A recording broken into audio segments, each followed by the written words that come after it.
Hello friends, my name is Ravi Kumar Bharadwaj and this is part 30 of FoxPro tutorial series. So guys, हम इस tutorial में यह देखेंगे कि हम कैसे स्टोर कमांड का यूज़ करके FoxPro में किसी भी प्रकार के वेरिएबल्स को क्रिएट कर सकते हैं और उन वेरिएबल्स में किसी भी प्रकार के वैल्यूज़ को स्टोर कर सकते हैं. सो गाइस, क्या होता है वेरिएबल और हम FoxPro में कितने प्रकार से वेरिएबल्स को क्रिएट कर सकते हैं, इसे मैंने आपको पिछले ट्यूटोरियल में बताया था.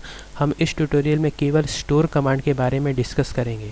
तो सो गाइस, अगर हमें स्टोर कमांड की सहायता से वेरिएबल को क्रिएट करना होगा तो इसके लिए सबसे पहले तो हमें स्टोर कमांड का यूज़ करना पड़ेगा. देन उस वेरिएबल का वैल्यू लिखेंगे, जो भी वेरिएबल को वैल्यू देना चाहते हैं. देन टू, उसके बाद वेरिएबल का नाम, जो भी आप वेरिएबल का नाम देना चाहते हैं.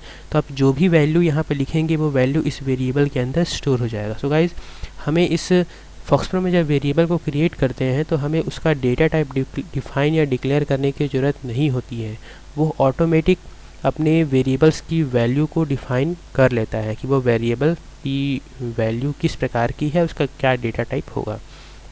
जैसे हम कुछ एग्जांपल लेके चलते हैं. स्टोर 22 बिल लिखा हुआ है, अर्थात ये जो 20 वेरिएबल है, 20 वैल्यू है, ये बिल वेरिएबल के अंदर स्टोर हो जाएगा. वैसे ही यहाँ पर ये एक स्ट्रिंग है जिसे हम ch_var के अंदर स्टोर कर रहे हैं. वैसे ही a/10 ये जो वैल्यू है इसे हम h_no के अंदर स्टोर कर रहे हैं. वैसे ही ये ट्रू और फॉल्स वैल्यू है जिसे हम परसेंट के अंदर स्टोर कर रहे हैं. वैसे ही ये डेट एक फंक्शन है, इसकी वैल्यूज़ को भी हम किसी वेरिएबल के अंदर स्टोर कर सकते हैं.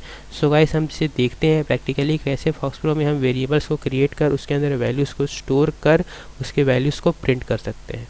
इसके लिए सबसे पहले हम यहाँ FoxPro को ओपन करेंगे. देन यहाँ लिखेंगे स्टोर 20 वैल्यू हमें स्टोर करना है.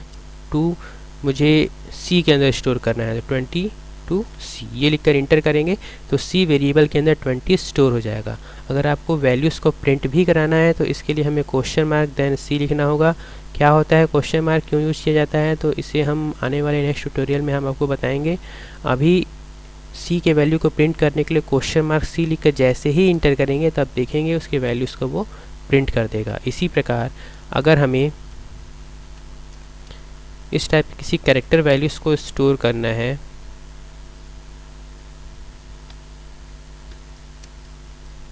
D के अंदर, तो ऐसे भी कर सकते हैं. डिस्प्ले कराना है तो सेम क्वेश्चन मार्क D लिखकर इंटर करेंगे तो वैल्यूज़ को प्रिंट कर देगा. इसी प्रकार किसी नेम को स्टोर कराना है, देन E इंटर किए तो E के अंदर स्टोर हो गया. क्वेश्चन मार्क E लिखकर इंटर करेंगे तो आप देखेंगे E के अंदर राहुल स्टोर हो गया है. इसी प्रकार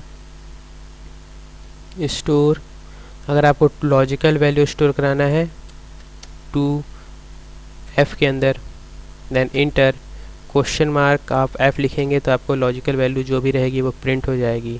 इसी प्रकार अगर आपको किसी फंक्शन की वैल्यू पास करना है, जैसे कि डेट पास करना है, तो इसके लिए भी हमें लिखना पड़ेगा store date then bracket to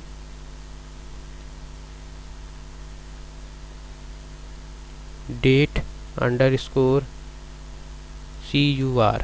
ऐसे कुछ भी वेरिएबल का नाम दे सकते हैं. तो जो भी सिस्टम पे करेंट डेट सेट है वो डेट को डेट की वैल्यू को वो करंट डेट अंडरस्कोर CUR के अंदर स्टोर कर देगा. देन इससे प्रिंट कराना चाहते हैं तो question mark date underscore CUR ये लिखकर इंटर करेंगे तो जो भी सिस्टम पर डेट सेट होगा वो डेट को यहाँ पर डिस्प्ले करा देगा. सो गाइस, आप यहाँ देख रहे हैं कि स्टोर कमांड का यूज़ करके हम कैसे वेरिएबल्स को क्रिएट कर पा रहे हैं, उन वेरिएबल्स में वैल्यूज़ को स्टोर कर पा रहे हैं और उन वैल्यूज़ को प्रिंट कर पा रहे हैं. सो गाइस, हम आने वाले नेक्स्ट ट्यूटोरियल में असाइनमेंट ऑपरेटर अर्थात इक्वल टू का यूज़ करके वेरिएबल्स को क्रिएट करना देखेंगे और वैल्यूज़ को स्टोर कराना और उसके वैल्यूज़ को प्रिंट करना देखेंगे. So guys, hope you enjoy it and please subscribe to my channel and thank you for watching this video. Bye.